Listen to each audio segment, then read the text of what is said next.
Hey guys, how's it going? In this video, I'm going to cover the Roland Special.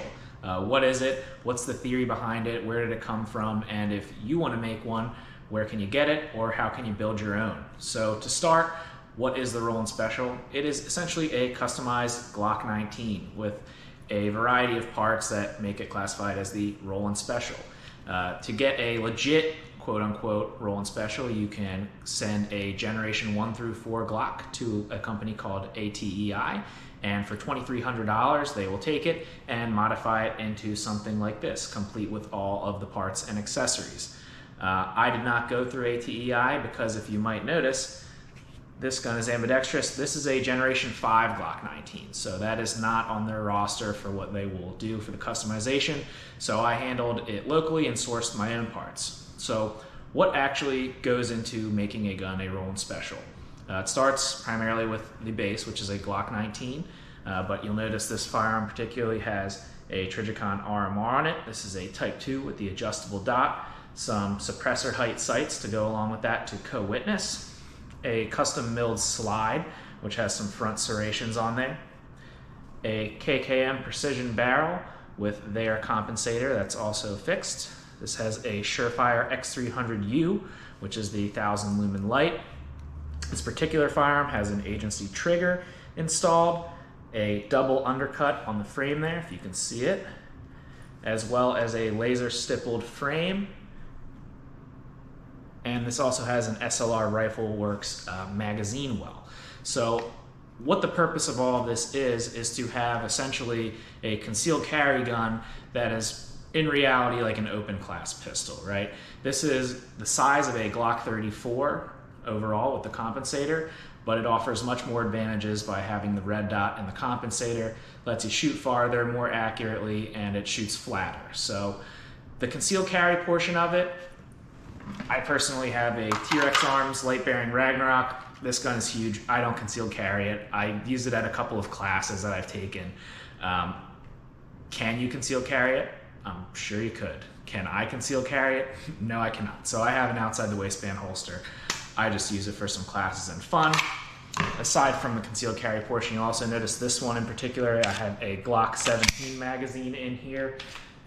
You can run standard Glock 19 mags, but they're kind of flush, and when you're running that flared magwell, if you're not running the extended base plates that some of the companies offer, it doesn't really work that great. So you might be asking yourself, if ATEI is $2,300 plus the cost of the gun, what did it cost for me to do this, and where did I get it done? So luckily, I kept the receipts for all of this for whatever reason, and I have a little spreadsheet. I'll either overlay it in the video or I'll just tag it up at the end so you can see it written down if you don't want to watch the whole thing. Starting with the base, the Glock 19 Gen 5. I bought this probably back in 2019, I want to say. I can't remember exactly what I paid for it, so I just earmarked it. It's around $550. If you shop around, you can probably save a little bit on that, but the base gun is going to be that $550. A Surefire X300U, they're going for around $250. I got mine at Optics Planet, which is also where I ordered this Type 2 RMR, which was $485. Along with that, I sourced the Trijicon night sights locally. They were $125. The laser stippling from Cerakoders by Strack, it's a Houston company. They did all of the custom work on this gun, including the slide milling, which I'll touch on. But the laser stippling was $115. The slide work, which is the milling on the front and top there, was $215 with the Cerakote included. The RMR cut, this is not an MOS Glock. This had to be custom milled to fit this RMR. That was $100. The double undercut here was another $100. This SLR Rifle Works magwell, which is one of the only and best options, or at least at the time it was, for the Generation 5 Glock 19, was $80. This KKM compensator and barrel, $270 there. I bought that on the secondary market on Arms List, RIP to Arms List. If you know, you know. They can be had brand new for another like $5. I think I checked and they were $275. The only issue is if you're ordering from KKM, you're looking at least at the time of this video, a 7-week lead time to get that barrel and compensator. Luckily, the old barrel did not go to waste.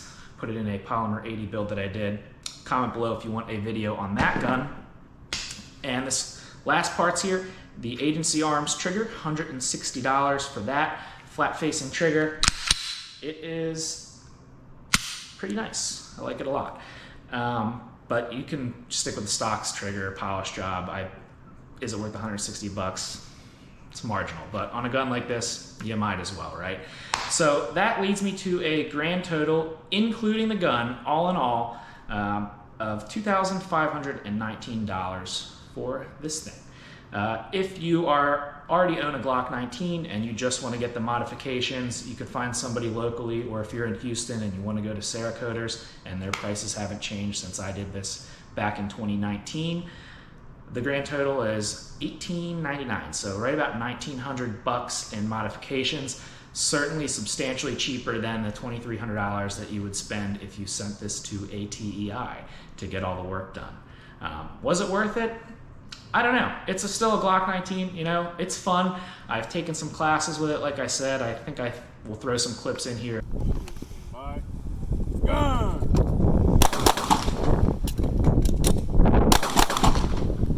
Stand by. Oops, sorry.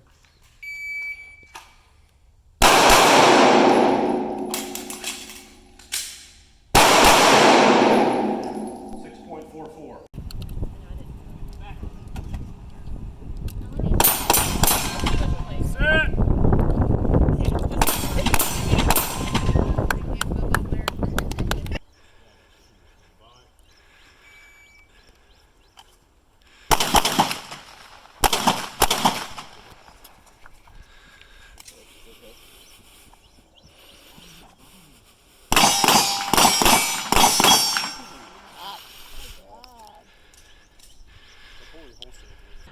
But the gun shoots great. With the compensator, a little bit pickier on ammo. A lot of the times when you start playing with stuff, that can be an issue if you're not aware of it. But if you buy the right ammo and you feed this kind of the hotter stuff that it likes, it runs great. The only other thing that I would potentially buy for this are some of the base plates for the Glock 19 mags, but I have 17 mags on hand and I don't really care what it looks like, but they look really nice when you have those coming right out of the flared mag well. So that's what it is. That's your overview of my Roland Special. If it's something that you're interested in building or you have any questions or comments about the build, throw them down below. I will try to address them if I see them. And like I said in the last one, if you would like to see more firearms content, some of the other custom guns, NFA stuff, and just general firearms content, feel free to subscribe below and hit the like button if you want. Gotta plug the YouTube algorithm there. So thank you guys. Enjoy your weekend if you're watching this on Friday. Take care.